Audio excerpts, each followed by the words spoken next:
Bonjour, c'est Nassif Toukourou et je vous souhaite la bienvenue au quatrième module du cours sur la transformation numérique. Ce module couvre l'innovation qui, selon l'Union africaine, est le troisième pilier de l'économie numérique.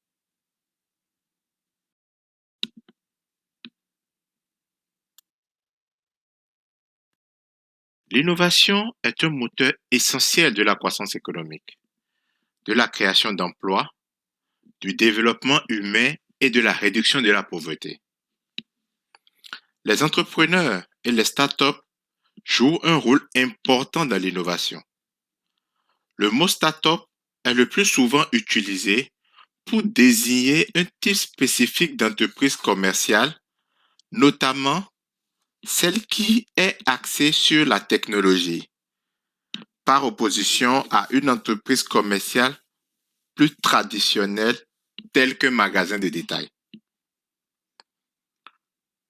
Sur les 22% de la population africaine en âge de travailler qui crée des entreprises, seul un cinquième innove au sens de l'introduction de nouveaux produits et services.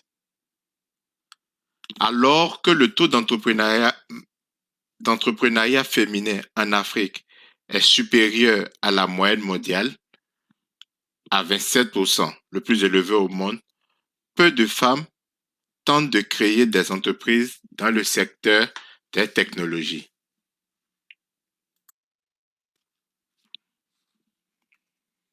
Les entrepreneurs qui souhaitent créer une entreprise s'engagent dans un voyage au cours duquel ils passent de l'idée au concept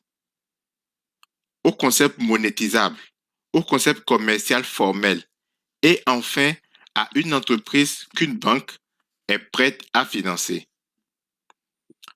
Tout au long de leur parcours, les entrepreneurs doivent avoir accès à un certain nombre d'éléments. Il s'agit notamment d'un écosystème propice tel qu'un pôle ou un cluster d'innovation, de compétences en matière d'entrepreneuriat, de financement et bien sûr, comme nous l'avons vu dans le module 2, d'un environnement politique et réglementaire favorable. Dans ce module, nous présentons d'abord un certain nombre de concepts clés autour de ces éléments. Puis, nous présentons dans quelle mesure les entrepreneurs africains y ont accès. Ensuite, nous examinons ce que les gouvernements peuvent faire pour encourager et soutenir davantage l'innovation numérique. Et enfin, nous présentons les développements internationaux et régionaux qui offrent des opportunités dans le domaine de l'innovation.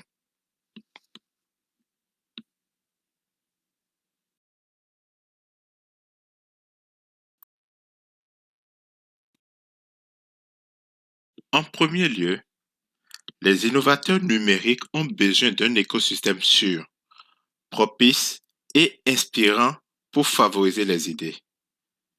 Ces écosystèmes comprennent les espaces de coworking, les hubs d'innovation, les incubateurs technologiques, les accélérateurs technologiques, les Fab Labs et les clusters technologiques. En 2019, l'Afrique connaît au moins 643 hubs actifs, certaines grandes villes africaines accueillant chacune 20 à 40 hubs. La majorité de ces hubs sont financés par de grandes entreprises technologiques internationales, de grandes entreprises africaines et des donateurs internationaux. À l'origine, les hubs étaient principalement agnostiques sur le plan sectoriel, mais au fil du temps, ils ont évolué pour offrir un soutien plus spécialisé. L'image de droite montre le pourcentage de hubs qui se concentrent sur un secteur particulier. Entre 2018 et 2019, le nombre de hubs technologiques a augmenté de 40%. Dans le même temps, le taux de désaffection a été élevé. 150 hubs ont fermé leurs portes depuis 2016. Cela dénote le manque de maturité et de diversité de certains modèles d'affaires adoptés sur le continent et souligne la nécessité de coordonner les efforts.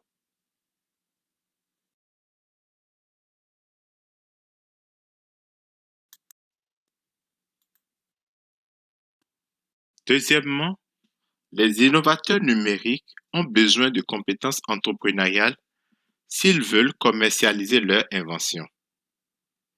En fait, ils ont besoin d'une combinaison de compétences numériques avancées et de compétences entrepreneuriales fournies par un mélange d'éducation et de formation, de mentorat et de coaching.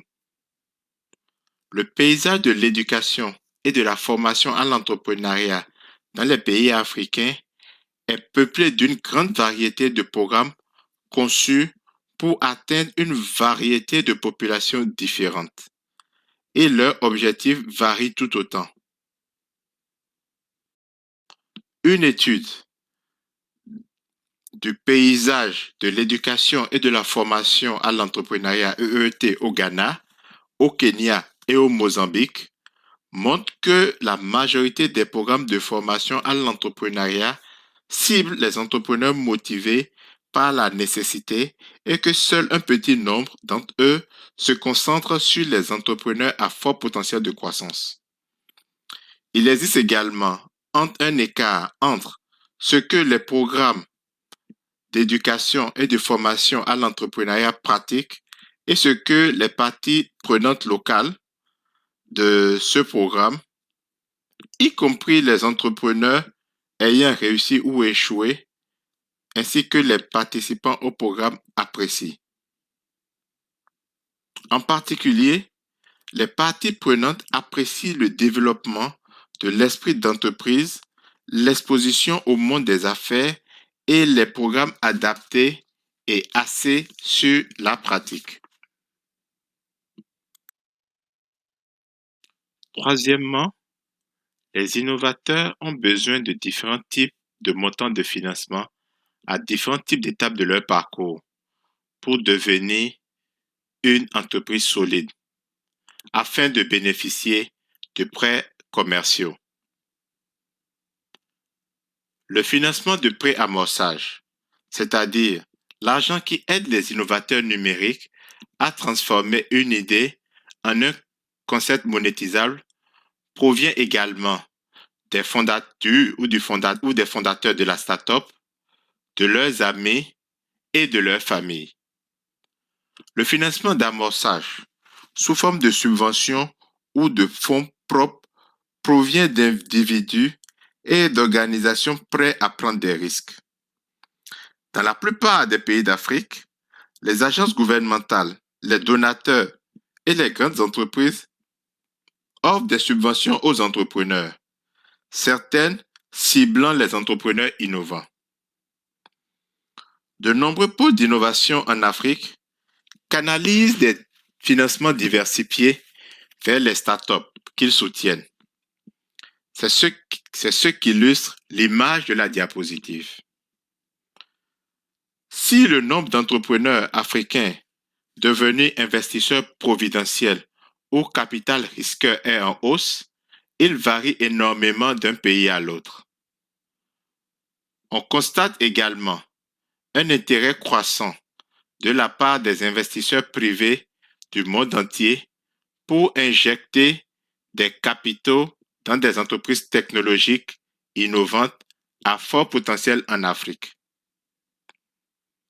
Cependant, il est important d'être conscient que les 243 startups tech africaines qui ont reçu un financement international en capital risque en 2019 ne représentent qu'un groupe minuscule d'entreprises tech exceptionnellement prometteuses.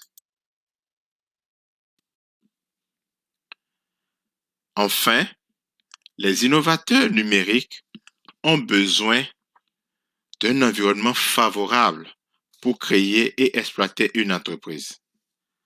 L'Afrique subsaharienne reste l'une des régions les moins performantes dans l'indice de facilité de faire des affaires. Un problème spécifique aux entreprises numériques est le fait que des réglementations différentes selon les pays entraînent une fragmentation du marché. Cependant, au cours de la première décennie, l'Afrique subsaharienne est devenue la région la plus performante au niveau mondial en termes de réformes réglementaires. Les initiatives régionales visant à supprimer les frontières et à harmoniser la réglementation devraient contribuer à surmonter le problème de la fragmentation des marchés. La zone de libre-échange continentale africaine créera des opportunités majeures de croissance et d'expansion pour les startups. Un autre problème réglementaire important concerne la propriété intellectuelle. Une raison importante pour laquelle les innovateurs en Afrique ne demandent pas de soutien de la part de mentors ou de bailleurs de fonds est la peur de perdre leur propriété intellectuelle. Si de nombreux pays disposent de lois pour protéger la propriété intellectuelle, ces lois sont souvent mal appliquées. Un problème peut-être plus important encore est que les Africains ne sont tout simplement pas assez nombreux à enregistrer leur propriété intellectuelle, car les systèmes locaux d'enregistrement de la propriété intellectuelle sont inaccessibles, longs et difficiles à utiliser.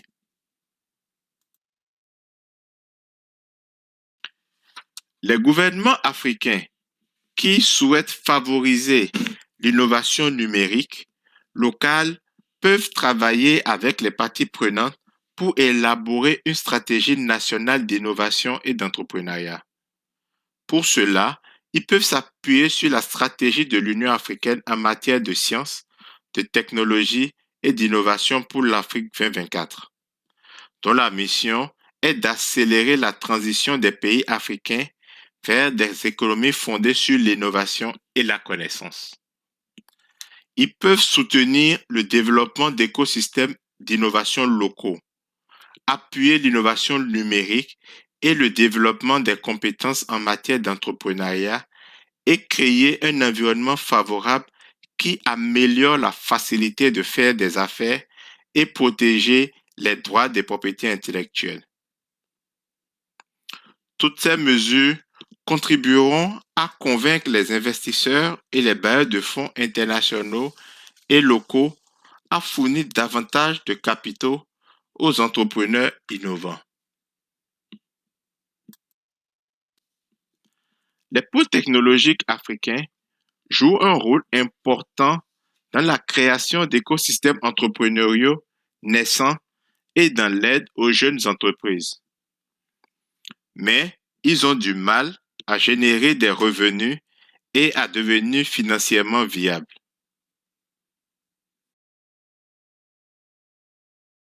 Deuxièmement, les hubs sont freinés par le fait que leur marge de manœuvre pour mettre en relation les entreprises et les investisseurs ou pour leur fournir une voie claire vers la collecte de fonds est limitée. Les gouvernements peuvent soutenir les écosystèmes d'innovation de plusieurs manières. Par exemple, en encourageant les hubs en partenariat avec les entreprises locales, les plateformes par ou en partenariat avec des centres de recherche locaux, les partenariats publics-privés pour l'établissement et le fonctionnement des plateformes, les partenariats, le transfert de connaissances et la collaboration entre les plateformes. Une autre politique qui s'est avérée fructueuse est la création de grappes technologiques régionales. Les innovateurs numériques ont besoin de compétences entrepreneuriales pour promouvoir, commercialiser les produits et services qu'ils conçoivent et réaliser leur potentiel de croissance. Les gouvernements peuvent soutenir l'innovation numérique et les compétences entrepreneuriales de plusieurs manières. Par exemple, ils peuvent recenser et analyser l'offre disponible en matière d'éducation et de formation à l'entrepreneuriat. Ensuite, avec les parties prenantes, ils peuvent identifier les forces et les faiblesses de l'offre disponible et élaborer conjointement une stratégie nationale d'éducation et de formation à l'entrepreneuriat.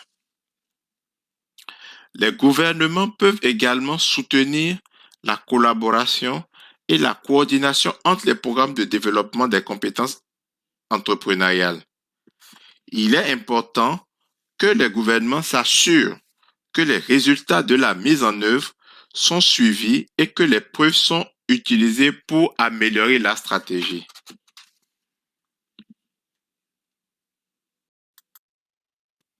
Les investisseurs internationaux et locaux bénéficient de tout le soutien que les gouvernants peuvent apporter aux jeunes entreprises numériques, notamment les stratégies nationales d'innovation, le soutien aux écosystèmes, le développement des compétences entrepreneuriales et l'environnement favorable. D'autres mesures peuvent être utiles, comme les concours de plans d'affaires qui fournissent aux innovations numériques à fort potentiel un capital de départ ainsi qu'un soutien non financier ou les mesures fiscales qui permettent aux jeunes entreprises de faire des bénéfices dès que possible, comme les exonérations fiscales pour les startups numériques et les incitations fiscales pour les investisseurs confidentiels ou les fonds de capital risque qui se concentrent sur les startups innovantes. Les gouvernements peuvent également réserver certains marchés publics aux jeunes entreprises.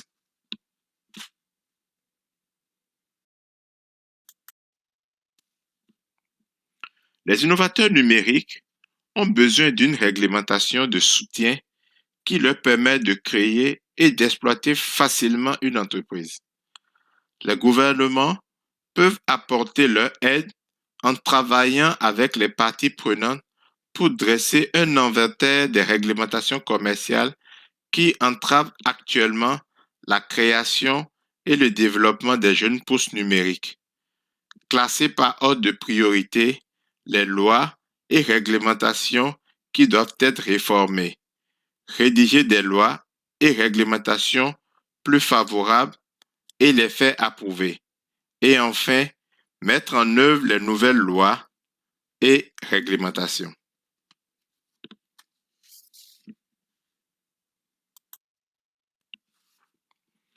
L'essor des réseaux et des alliances entre les plateformes et les créateurs d'écosystèmes, illustrés par cette photo, crée de nouvelles opportunités pour l'innovation numérique en Afrique. L'union des forces permet aux hubs d'accroître leur visibilité, d'éviter les répétitions, de partager et d'adopter les meilleures pratiques. Dans le cadre de l'initiative AI for Policy, les leaders de l'écosystème ont créé une vision politique et élaborent des outils, des méthodologies et des formations pour soutenir la formation d'intérêts communs et la co-création de politiques publiques à l'échelle. D'autres possibilités d'innovation numérique découlent de l'émergence d'investisseurs providentiels africains qui contribuent à la croissance des fonds propres disponibles pour les jeunes entreprises africaines. Enfin, la zone de libre-échange continentale africaine ne manquera pas de créer des opportunités majeures pour les startups numériques à grande échelle.